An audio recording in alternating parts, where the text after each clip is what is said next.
সংস্কারের নামে দিনের পর দিন অনির্বাচিত সরকারের দেশ চালানো উচিত না বলে মন্তব্য করেছেন বিএনপি মহাসচিব মির্জা ফখরুল ইসলাম আলমগীর। সকালে জাতীয় প্রেস ক্লাবে আয়োজিত জাতীয় গণতান্ত্রিক পার্টি জাগপার আলোচনা সভায় তিনি এ মন্তব্য করেন। স্বাধীনতা, সার্বভৌমত্ব রক্ষা ও ২৪-এর ছাত্র জনতার অভ্যুত্থানের চেতনায় সবাইকে ঐক্যবদ্ধ করা শীর্ষক আলোচনা সভা। জাতীয় প্রেস ক্লাবে জাতীয় গণতান্ত্রিক পার্টি আয়োজিত আলোচনা সভায় যোগ দেন বিএনপি মহাসচিব মির্জা ফখরুল ইসলাম আলমগীর।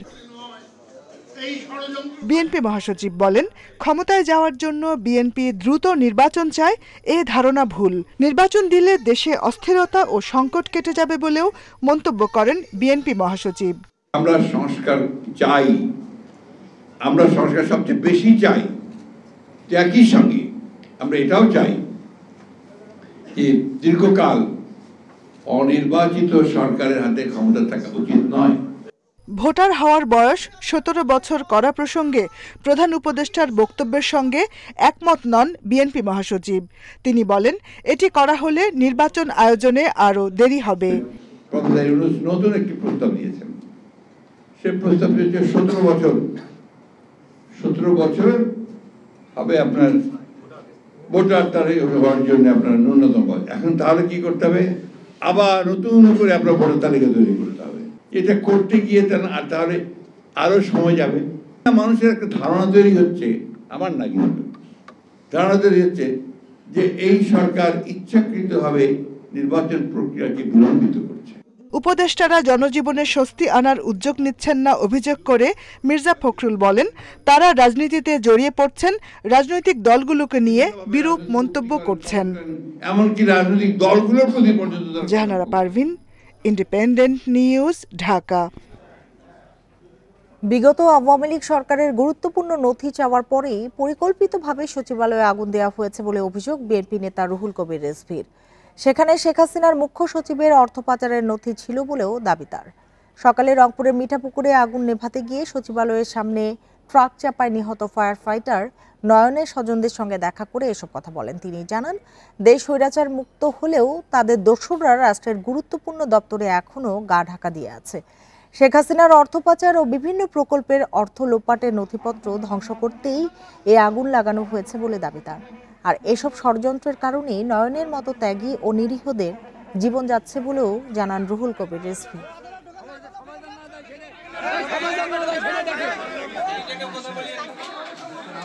অত্যন্ত গুরুত্বপূর্ণ জায়গায় তারা রয়েছেন, ঘাপটি মেরে আছেন, এটা বলা যেতে পারে। তারা ঘাপটি মেরে আছেন। কোথায় কি নাশকতা, কোথায় কি চক্রান্ত করছেন তার কোনো ঠিক নেই। আর এগুলো ঠেকাতে গিয়ে দেশকে একটি শান্তি স্থিতির মধ্যে নিয়ে আসতে গিয়ে জীবন দিচ্ছে নয়নের মতো ছেলেরা। আগুনের ঘটনায় নিরাপত্তার কথা মাথায় রেখে সাংবাদিকদের সচিবালয়ে প্রবেশ নিষিদ্ধ হয়েছে। তবে যে কোনো প্রেস ইভেন্টের জন্য দৈনিক অস্থায়ী কার্ড দেবে মন্ত্রণালয়। এছাড়া দ্রুতই প্রেস অ্যাক্রিডিটেশন কার্ড পর্যালোচনার পাশাপাশি নতুন কার্ড ইস্যুর কাজ শুরু হবে বলেও জানিয়েছে প্রধান উপদেষ্টার কার্যালয়। সকালে এক বিজ্ঞপ্তিতে আরও জানানো হয়েছে, নতুন কার্ডের জন্য স্থানীয় ও আন্তর্জাতিক সংবাদ মাধ্যম থেকে নতুন আবেদনের আমন্ত্রণ জানানো হবে। সাময়িক এই অসুবিধার জন্য দুঃখ প্রকাশের পাশাপাশি সাংবাদিকদের সহযোগিতাও চেয়েছে প্রধান উপদেষ্টার কার্যালয়। এর আগে শুক্রবার কর্মকর্তা কর্মচারী ছাড়া সচিবালয়ে প্রবেশের অন্য স্থায়ী অস্থায়ী সব পাস বাতিল করে স্বরাষ্ট্র মন্ত্রণালয়।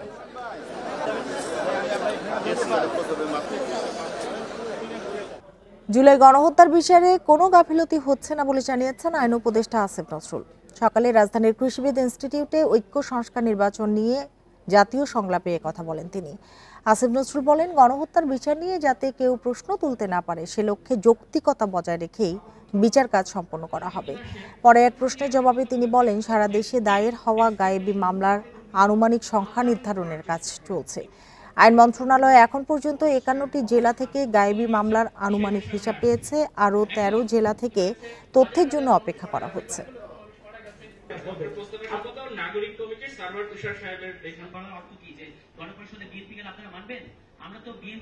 আমাদের কাছে মূল দায়িত্ব হচ্ছে বিচার। আমরা বিচার করতে বদ্ধপরিকর এবং এটা আমরা কতটা গুরুত্ব দিয়ে বিচার কার্য করার চেষ্টা করছি এটা আপনারা দেখবেন কত দ্রুত সময়ে আমরা এই ট্রাইব্যুনালটা পুনর্গঠন করেছি। সব কিছু বিচারক, প্রসিকিউশন, ইনভেস্টিগেশন সব কিছু। সারা দেশে দ্বিতীয় দিনের মতো চলছে নৌযান শ্রমিকদের কর্মবিরতি। এতে নৌবন্দরগুলোতে স্বাভাবিক কার্যক্রম বন্ধ হয়ে গেছে। আটকা পড়েছে হাজার হাজার টন পণ্য। এতে ক্ষতিগ্রস্ত হচ্ছে ব্যবসা বাণিজ্য। নৌযান শ্রমিক ফেডারেশনের ডাকে সারা দেশে চলছে নৌযান শ্রমিকদের কর্মবিরতি। শনিবার দ্বিতীয় দিনে কর্মসূচির প্রভাব আরও স্পষ্ট হয়ে ওঠে বিভিন্ন নৌবন্দরে। চট্টগ্রাম বন্দরের বহির্নোঙর ও 17টি ঘাটে আটকা পড়েছে 4.5 লাখ টন পণ্য। শ্রমিকরা জানিয়েছেন, চাঁদপুরে নাবিকসহ 7 ক্রু হত্যার সুষ্ঠু বিচার না হওয়া পর্যন্ত কর্মবিরতি চলবে। আমাদের মূল দাবি হলো হত্যাকারীদের গ্রেপ্তার করে আইনের আওতায় আনতে হবে। আমরা চাই এখনই সমাধা হয়ে যাক। আমাদের দাবিগুলো যদি রাষ্ট্র এখন মানে, আমরা এখন থেকে আমাদের শ্রমিকেরা কর্মতে চলে যাবে। আমরাও চাই না যে ওরা বকে বসে থাকুক, কিন্তু ওরা শ্রমিক, আমরাও শ্রমিক। ওরা এখন আমাদেরকে বলতেছে আপনারা যে শ্রমিক, আমরাও শ্রমিক। আমার বাইরে যখন হত্যা হয়েছে, ওদের বিচার না হওয়া পর্যন্ত আমরা কষ্ট হলো আমরা ধৈর্য ধরবো, কোনো সমস্যা নেই। খুলনা, মংলা ও নওপাড়া নৌবন্দরে কর্মবিরতির কারণে আটকা পড়েছে শতাধিক জাহাজ। এসব জাহাজে সার, কয়লা, তেল, পাথর সহ নানা পণ্য রয়েছে। যতক্ষণ পর্যন্ত এর সুষ্ঠু সমাধান বিচার না হবে ততক্ষণ কর্মবিরতি চলবে। আমাদের এটা দাবি দেওয়া বা শ্রমিকদের ক্ষতিপূরণ না দেয় সে পর্যন্ত আমাদের কর্মবিরতি চলবে। চাঁদপুরে নৌযান শ্রমিকদের কর্মবিরতির কারণে 2 দিন ধরে পাবনা ও ফরিদপুর অঞ্চল থেকে চাল, ডাল, পেঁয়াজ, আলু, চিনি সহ বিভিন্ন পণ্য আনা যায়নি। এতে জেলায় এসব পণ্যের দাম বাড়ার আশঙ্কা দেখা দিয়েছে। এছাড়া জেলার 15টি ছোট বড় ঘাটে আটকা পড়েছে প্রায় 550 জাহাজ। তেল, আলু, পেঁয়াজ এবং কাঁচামাল, কাঁচা তরকারি এগুলিও আসে, এই 2 দিন ধরে আসে না। এই কারণে দাম বাড়তে পারে। কোনো আমদানি রপ্তানি হচ্ছে না, কোনো আমদানি হইতেছে না, যার কারণে সর্বকিছুর দাম বৃদ্ধি পাইতেছে। লক্ষ্মীপুরে মজু চৌধুরীর হাট, চর আবদুল্লাহ, চর গজারিয়ায় পণ্যবাহী শতাধিক লাইটারের জাহাজ আটকা পড়েছে শ্রমিকদের ধর্মঘটে। Sadequr Rahman Siddiqui, Independent News. বিএনপির ভাইস চেয়ারম্যান ও সাবেক সংসদ সদস্য শাহ মোফাজ্জল হোসাইন কায়কোবাদ দেশে ফিরেছেন। সব মামলা থেকে খালাস পাওয়ায় দীর্ঘ 13 বছর পর দেশে ফিরেছেন তিনি। শনিবার বেলা 11:20 শাহজালাল আন্তর্জাতিক বিমানবন্দরে পৌঁছান কায়কোবাদ। তার আগমনে বিমানবন্দর এলাকায় অনেক নেতাকর্মী জড়ো হন। নেতাকর্মীদের নিয়ন্ত্রণ করতে অতিরিক্ত সেনা, পুলিশ ও র্যাব সদস্য মোতায়েন করা হয়।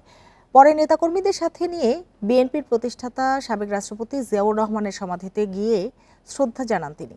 বলেন, জুলাই আন্দোলনে শহীদদের সাথে বেইমানি করা যাবে না। কুমিল্লা 3 আসন থেকে একাধিকবার সংসদ সদস্য নির্বাচিত হন শাহ মোফাজ্জল হোসাইন কায়কোবাদ।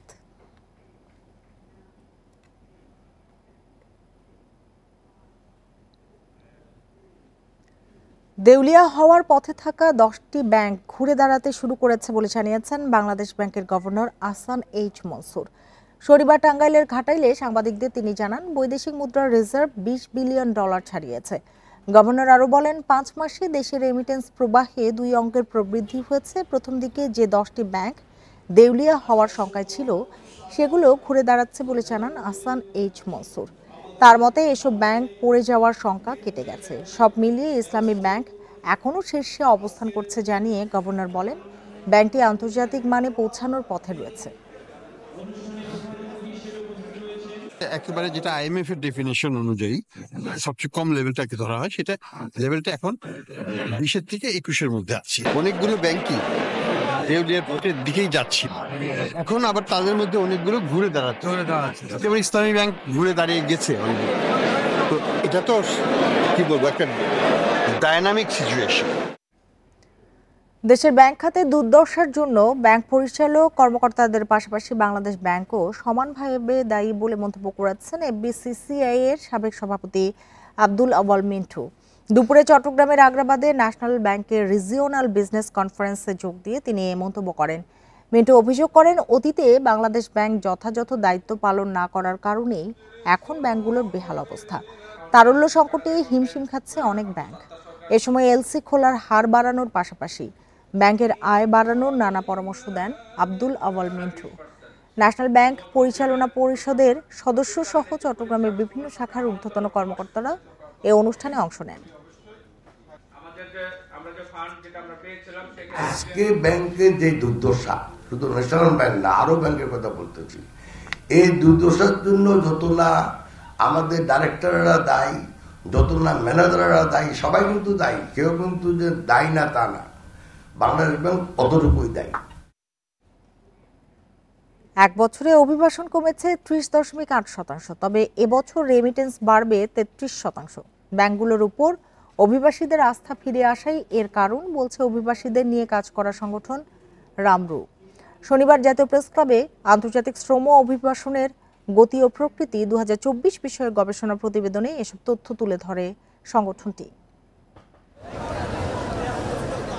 সুখবর নেই অভিবাসন খাতে। 5 বছরে 95% অভিবাসী গেছেন 10টি দেশে, আর এবছর মাত্র 6টি দেশে গেছেন 90% অভিবাসী। অর্থাৎ কমেছে অভিবাসীদের গন্তব্য দেশের সংখ্যা। কমেছে নারী অভিবাসনও। এবছর বিদেশে গেছেন 54,000 নারী কর্মী। অদক্ষতা ও গন্তব্য দেশের মনোভাব না বোঝা এক্ষেত্রে বড় কারণ। Refugee and migratory movements research unit রামরুর গবেষণায় উঠে এসেছে এসব চিত্র। গবেষণা বলছে, সার্বিকভাবে অভিবাসন কমলেও জুলাইয়ের পর বেড়েছে রেমিটেন্সের পরিমাণ। নভেম্বর পর্যন্ত আমাদের কাছে ডেটা আছে, এটা যেভাবে বেড়েছে বা তাতে দেখা যাচ্ছে গত বছরের তুলনায় এবারে রেমিটেন্স কিন্তু 26.4 বিলিয়ন ডলারে পরিণত হবে, যেটা গত বছরে 21.9 বিলিয়ন ছিল। রামরু বলছে, 4 বছরে রিক্রুটিং এজেন্সির সংখ্যা অস্বাভাবিকভাবে বেড়েছে। 2 বছরে লাইসেন্স পেয়েছে 800 নতুন এজেন্সি। গন্তব্য দেশের সংখ্যা কমা ও বাজার হারানোর পেছনে দায়ী অব্যবস্থাপনা ও দুর্নীতি। তবে সরকার চাইলে অভ্যন্তরীণ দুর্নীতি কমানো সম্ভব বলছেন বিশেষজ্ঞরা। 2021 সালে যে অ্যাপ তৈরি হয়েছিল, যেই সব বিষয় থেকে তারা টাকা সংগ্রহ করেছে, আমি এখানে একটা ফিগার ড্র করার চেষ্টা করেছি। এই পরিমাণ টাকা প্রবাসী অ্যাপ, তারপরে হচ্ছে সরকারের আইসিটি এবং আরেকটি এনজিও, এটা কিন্তু অকারণে অভিবাসীদের কাছ থেকে নিয়েছে। ওয়েজ আর্নার্স কল্যাণ বোর্ডে প্রবাসীদের ইন্স্যুরেন্সের টাকা কমানোর প্রস্তাব দিয়েছে রামরু। সুলতানা জাহান মিতু, ইন্ডিপেন্ডেন্ট নিউজ, ঢাকা। সরকারি ক্রয় বিধিমালার দুর্বলতায় এখনো আগের ঠিকাদার সিন্ডিকেটেরই কাজ পাওয়ার সুযোগ বেশি।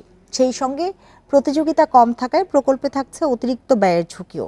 এ অবস্থায় সরকারি কেনাকাটার দরপত্রে 10% মার্জিনের বিধান বাতিলের সিদ্ধান্ত হয়েছে। দেশের স্বার্থে যা দ্রুত কার্যকরের তাগিদ বিশ্লেষকদের। সরকারি উন্নয়ন প্রকল্প ও কেনাকাটায় বছরে খরচ হয় 2.5 লাখ কোটি টাকার বেশি। এজন্য 2011 সালে ইলেকট্রনিক গভর্নমেন্ট প্রকিউরমেন্ট বা ইজিপি চালু হয়, যেখানে প্রস্তাবিত ব্যয়ের 10% কম বা বেশি দরদাতা নিলামে স্বয়ংক্রিয়ভাবে বাতিল হয়। সেই সঙ্গে অভিজ্ঞতা না থাকায় কাজ পান না নতুন ঠিকাদাররা। এসব বিধানকে প্রতিযোগিতা বিরোধী মনে করে বিশ্ব ব্যাংক ও পর্যবেক্ষকরা। এমন অবস্থায় অর্থ পরিকল্পনা সহ 4 উপদেষ্টা, বিভিন্ন মন্ত্রণালয়ের সচিব, কর্মকর্তাদের সভা হয়েছে। তাদের মতামতের ভিত্তিতে সিদ্ধান্ত হয় পাবলিক প্রকিউরমেন্ট অ্যাক্ট 2006 এবং প্রকিউরমেন্ট বিধিমালা 2008 সংশোধনের। কোন টেন্ডার পদ্ধতি ভালো খারাপ নির্ভর করবে সেই দেশের দুর্নীতি কতদূর, সেই দুর্নীতি কি শুধু যারা ঠিকাদার তারা নাকি যারা কাজটা দেয় তাদেরও, দুই পক্ষেরই দুর্নীতি, এসব অনেক বিষয়ের উপর নির্ভর করে। আমাদের দেশে খুব সোজা একটা জিনিস হলো যে আমি যদি এখন একটা টেন্ডার দিই এবং বলি যে আপনাদের অভিজ্ঞতা কত 15 বছরে বা 10 বছরে কার বেশি, তাহলে বোঝাই যায় কোন সিন্ডিকেটগুলোর অভিজ্ঞতা সবচেয়ে বেশি হবে। সম্প্রতি প্রকাশিত শ্বেতপত্রেও বলা হয় অসাধু ঠিকাদার, রাজনীতিক আমলাদের সিন্ডিকেটে উন্নয়ন ব্যয়ের 40% পর্যন্ত লোপাট হয়েছে। আর বিশ্বব্যাংকের পর্যবেক্ষণ বলছে গত 12 বছর সরকারি নিলামে শীর্ষ 5 ভাগ ঠিকাদারের কাজ বেড়েছে 21%। বিশ্লেষকরা বলছেন প্রতিযোগিতা না থাকায় কমেছে কাজের মান, বেড়েছে অপচয়, দুর্নীতি। পছন্দের লোক যারা, তাদেরকে গোপনে এটা জানিয়ে দেওয়া হয়। সেজন্য আপনি দেখছেন যে নির্দিষ্ট কিছু লোকজনই সবসময় পায়, কারণ বাকিরা অন্ধকারে ঢিল ছড়ে, সুতরাং তারা 10% উপরে বা নিচে চলে যায়। দুর্নীতি এবং এন্টি কম্পিটিটিভ রাষ্ট্রীয় প্যাট্রোনাইজেশন হয়ে গেল। এটাকে অনতিবিলম্বে বাতিল করা দরকার। বিশ্বব্যাংক বলছে পূর্ণ প্রতিযোগিতা ও স্বচ্ছতা নিশ্চিত করা গেলে সরকারি কেনাকাটায় 40% পর্যন্ত অর্থ সাশ্রয় সম্ভব। Hari Saha, independent news, Dhaka. এই ছিল এখনকার সংবাদ। ইন্ডিপেন্ডেন্ট টেলিভিশনের সব খবর আরো বিস্তারিত জানতে চোখ রাখুন ফেসবুক, ইউটিউব এবং এক্সে। ধন্যবাদ সবাইকে।